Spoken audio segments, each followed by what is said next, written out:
শ্বশুর বাড়িতে আজ আমার রান্না করার প্রথম দিন। বাবার বাড়িতে নিজে এক গ্লাস পানি ঢেলেও খেতাম না। রান্না বান্না তো অনেক দূরের কথা। বিয়ে হয়েছে খুব ছোট একটা পরিবারে। আমার জামাই আর আমার শ্বশুর, এই নিয়ে আমার ছোট্ট পরিবার। আমার বিয়ের আগেই আমার শাশুড়ি মা মারা গিয়েছেন। বাসার সব কাজ বুয়া করলেও অসুস্থতার কারণে আজ বুয়া আসেন নাই। রান্নাঘরে গিয়ে প্রথমে কোথা থেকে শুরু করব কিছুই বুঝতে পারছিলাম না। কোনো রকম একটা রান্নার রেসিপি দেখে কিভাবে কি রান্না করলাম কিছুই জানি না। খাবার টেবিলে আজকে সবাইকে আমি খাবার পরিবেশন করব নিজ হাতে। শ্বশুরকে ভাত দিতে নিয়ে অনেকটা ভাত টেবিলের উপর ফেলে দিলাম। ভীষণ ভয় পাচ্ছিলাম, কিন্তু বাবা আমার দিকে তাকিয়ে মুচকি হাসলেন। যাক, বুক থেকে একটা পাথর তো নামলো। এবার আমার হাতে রান্না করা খাবার খেয়ে সবার রিয়াকশন কি হয় সেটার অপেক্ষা করছি। সবাই খুব তৃপ্তির সাথেই খাচ্ছে, মনটা খচখচ করছে। ভালো হলো না খারাপ হলো কনফিউশনে পড়ে গেলাম। খাবার শেষে বাবা বললেন, যাক, এতদিনে আমার ছেলের বউয়ের হাতের রান্না খাওয়ার ইচ্ছে আল্লাহ পূরণ করলেন। বাবার কথা শুনে ভাবলাম বোধহয় রান্না ভালোই হয়েছে।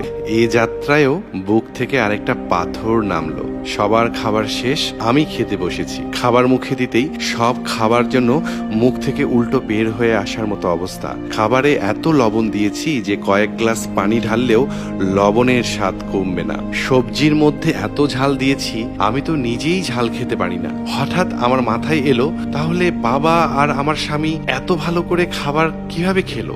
ঝালে আমার জিহ্বা পুড়ে যাচ্ছে। এমন সময় পানি সহ একটি হাত আমার সামনে। তাড়াতাড়ি পানি খেয়ে দেখি আমার শ্বশুর দাঁড়িয়ে আছেন। শ্বশুর আমার মাথায় হাত বুলিয়ে দিয়ে বললেন, মা, খেতে কষ্ট হচ্ছে? আমি মাথা নিচু করে বললাম, আসলে বাবা, আমি কখনো রান্না করিনি, আজকেই প্রথম। আমি আসলে বুঝতেই পারিনি কিভাবে কি রান্না করব। আমার জন্য আপনাদের আজ খাবার খেতে অনেক কষ্ট হয়েছে, তাই না বাবা? শ্বশুর একটা হাসি দিয়ে বললেন, প্রথম প্রথম সবারই এমন হয়, আস্তে আস্তে সব শিখে যাবে মা। তুমি এ বাড়িতে নতুন, এখানে মানিয়ে নিতে তোমার একটু সময় লাগবে। আমি বুঝি, মানিয়ে নেয়ার জন্যে, সবকিছু শিখে নেয়ার জন্যে প্রতিটা মেয়েকেই সময় দিতে হয়। আমরা যদি এখন তোমাকে বকাঝকা করতাম, বাবার বাড়ি তুলে খোঁটা দিতাম, তাহলে তুমি ভেঙে পড়তে, কষ্ট পেতে। আমি রাশেদকে ইশারা দিয়ে বলেছি ও যেন চুপ থাকে।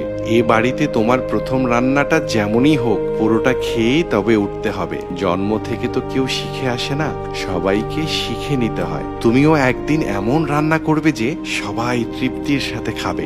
একদিন তুমিও সবটা শিখে যাবে। আমি শ্বশুর মশাইয়ের দিকে তাকিয়েই রইলাম। মনে মনে বললাম, প্রতিটা মেয়ের ভাগ্যে যেন এমন শ্বশুর পায়। শ্বশুর শাশুড়ি হচ্ছেন শিক্ষকের মতো, তাদের থেকে কত কিছু শেখার আছে আমাদের। ইতিবাচকতা ছড়িয়ে পড়ুক সবার মাঝে।